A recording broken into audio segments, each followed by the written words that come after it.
Hello and welcome to a nearly Sunday edition of the Cyclone Insider Podcast and live stream. I'm Travis Hines. He's Tommy Birch, coming to you from Jack Trice Stadium after Iowa State's 43-21 victory over Baylor. The Cyclones 5-0 for the first time since 1980, which I think is the year you graduated high school, Tommy. So I'm sure this brings back a lot of memories for you. But for the present day Cyclones, another impressive victory. Another victory in which they didn't play great to begin with. They played poorly to start, but never rattled, never panicked, and eventually just took over the game and won going away in a major way.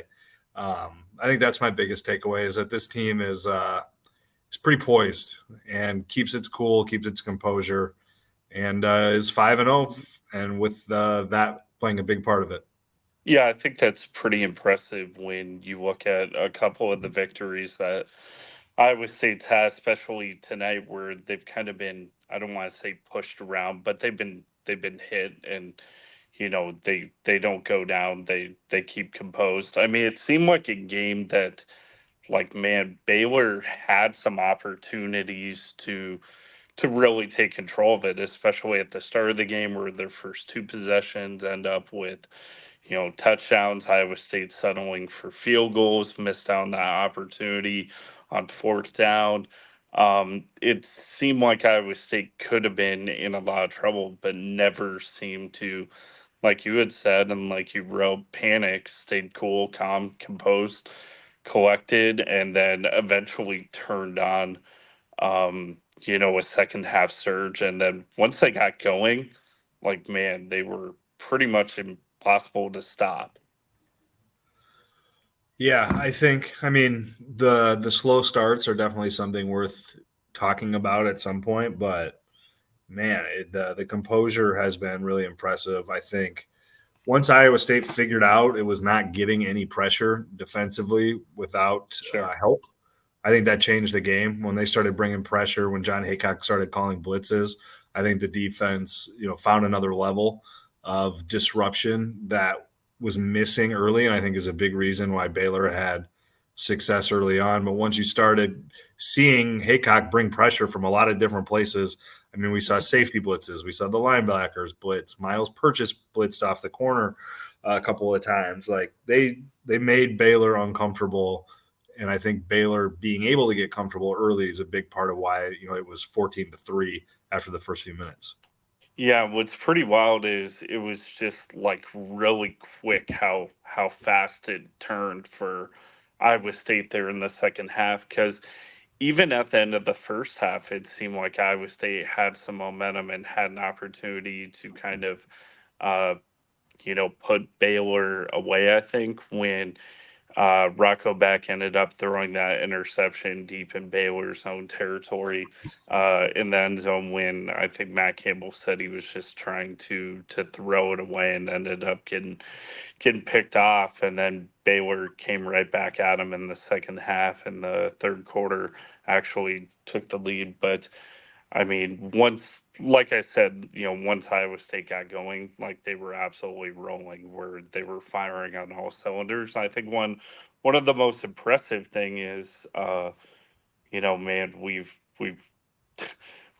we've talked so much about how special teams have just been atrocious for Iowa State in the past, and they weren't perfect tonight. You had a missed PAT, but you ended up getting a couple of field goals from Kenrarty, which, kept Iowa State afloat early in the game. And then you get that big play where uh, Baylor bobbled the punt, and Iowa State ended up blocking him, returning it for a touchdown. So I think that was a big development for Iowa State, getting once again for another game. We've seen it a couple of times this season where special teams has kind of been, coming up with some big plays for them. Yeah, I think this game, like you mentioned the punt, Caden Matson scores the touchdown. I had never heard of Caden Matson before that moment. Rylan Barnes, I think, played damn near every snap, if not every snap, at middle linebacker for Iowa State today. I'm pretty sure I had not heard of Ryland Barnes before today. Like, they got some really big performances from the guys that are guys, right? That are part of the team, that are there every day in practice, that contribute intermittently in games, and when they had opportunities presented to them, came up in big ways. And that's what really good teams do. Like, that's what really good teams have, are guys that are ready to seize their moment. And we're seeing that more and more, I think, from Iowa State as the season goes. And the other guy that's doing that you wrote about is Jalen Jackson. First career 100-yard game for a kid that's been in college football a long time. Played at Lamar. Where was he last year? Eastern Michigan. Had a huge night tonight after having a really good night against Houston last week. Like, I think he's your RB1 right now. Like, whether or not, yeah. Whoever starts next weekend, it's Jalen Jackson's backfield right now. Yeah, I mean, you kind of look at the running back room, and I think what kind of in the past separated Abu Sama was the idea that, like, okay, he's this home run threat. He's a guy that can get you a big play, get you a big run, get you a big touchdown. And Jalen Jackson showed tonight that, like, man, he can be that guy too. Averaged 7.1 yards a carry, ended up having a 51-yard run at one point. Obviously, the two touchdowns were really impressive, especially the first one where you look at it like he was about to get tackled in the backfield and then just kind of dipped and dodged and got out of the way of a defender. And then the second touchdown, it looked like he was going to have kind of a short game. Ended up zigging past one defender, zagged past another, and then leaped into the end zone for a touchdown. So, I mean, we've talked a lot about all the playmakers Iowa State has in terms of quarterback, wide receiver. Now that you have somebody in that running back room that's really stepped up and emerged as, a steady contributor, which I think you can say after the last game and then after tonight's game, that's going to be a huge development for Iowa State. Iowa State 5-0 overall, 2-0 in the Big 12. Is Iowa State the best team in the Big 12? I don't know if they're the best team. Arizona just beat Utah last week, and now, as of midnight, they look like they were getting their butts kicked by Tech. Yeah. It's hard to say that Iowa State's the best team in the Big 12 just because of how close we've seen them to suffering a loss here and there, and that they really haven't played, obviously playing perfect football is never going to happen. That's kind of the illusion that every coach and player is chasing, but a complete You've football obviously game. not seen me play college football 25. yeah. The illusion that everybody is searching for, but it just seems like Iowa State hasn't fired on all cylinders yet, which I don't know if that's a good thing or a bad thing. We're waiting for all season when it comes to Iowa State that, like, okay, they haven't completely put it together, or is it going to be one of those things that we're talking about in a month, like, wow, they really put it together? But one thing that it's definitely promising is that they haven't put it all together, and that they've gritted, grinded, and kind of fought and clawed their way to a strong start to the season, a historic start to the season.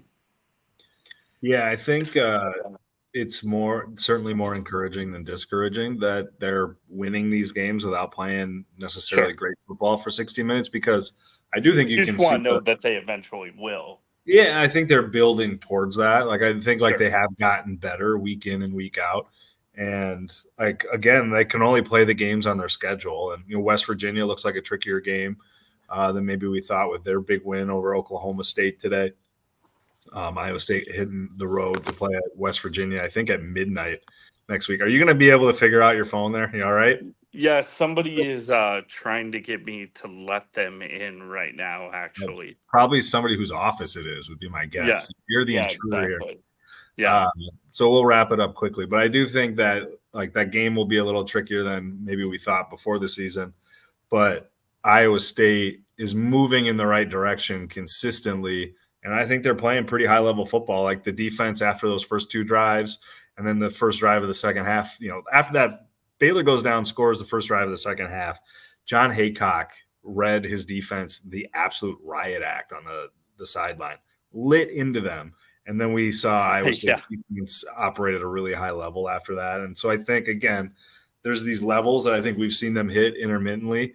And I think they are getting more consistent in how they're playing. And I think, again, it's still a pretty young team. So to seeing them putting the pieces together, I think is encouraging when you project it out. And again, like I'm assuming they're going to be favored next weekend. They're going to be favored against UCF after that. And then it's, the end of October because they're off the last week. So a lot of promising happenings going on in Ames and with Iowa State football after their 43-21 win Saturday over Baylor. Be sure to check out DesMoinesRegister.com for all our coverages, and we'll let you go now so Tommy doesn't get hit with a trespassing charge here at Jack Trice Stadium. He's Tommy. I'm Travis. This has been the Cyclone Insider Radio Cyclone podcast. It's late, man. It's late. We need to go to bed. Thanks for listening.